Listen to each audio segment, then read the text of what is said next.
everyone. I hope everyone is having a great Thursday. I am back with another coding challenge for you guys today. Today we are still backtracked, so we are on the week of September the 18th, but we are on the hard challenge. So let's go ahead and get started with the instructions. The instruction is to write a function, its perfect square, that takes a positive integer of n and returns true if it's a perfect square and false otherwise.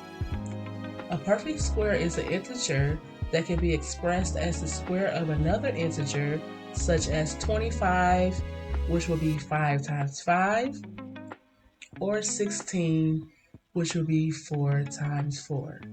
And as you can see, they do give us some examples here. As you see, the first example, we are passing in 16, then 17, and we see the outputs of true and false. So as you see, I already declared my function here, which is called isPerfectSquare. And as it stated, we are taking in a positive integer of n. So one thing I noticed is since we are looking for square roots, that essentially will be a number times itself, and that will return n. So one thing we can do is we can first create an integer to hold our number, and while that number is less than 25, we will check and see if that number is equal to 25. So first thing I'm going to do, by default, the otherwise condition, I am going to return false here at the bottom, and that will be if that condition is not met, if it is not a perfect square.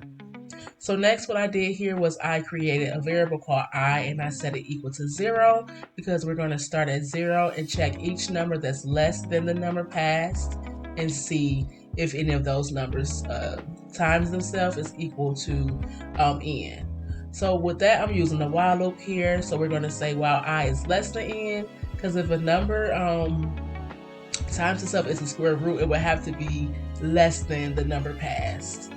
So we're going to say while my integer I is less than n, we want to check each value of I to see if that value times itself is equal to the n that's passed. So here in my if condition, I'm going to say if the current I times itself is equal to n, we're going to return true. And of course, with any while loop, you have to increment, because if you don't increment, you will run into an infinite loop, and we don't want that.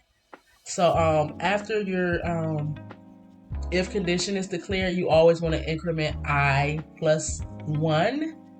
And what they'll do is once the condition is met in the while, so while I is less than n, as we keep incrementing, eventually I will not be less than n, and it will jump out of the while loop. So again, only thing we did here was we set a default value of false. So it's automatically going to return false if we don't find that I times itself is equal to the number passed. But if we do find that condition while I is less than n, it's going to return true, and then it's going to jump out of the while loop that we declared here. So I didn't find this one pretty hard at all, but I think I did a similar problem like this before at an interview, so I kind of remember what I kind of did then. So let's go ahead and test this and see what we get. And as you can see, everything is working correctly. I don't see any issues. Let me know how you guys would have went about solving this problem. And also let me know if you have any tips for me. And this is all that I have for you guys. Thanks so much for watching. Everybody have a great day. Bye-bye.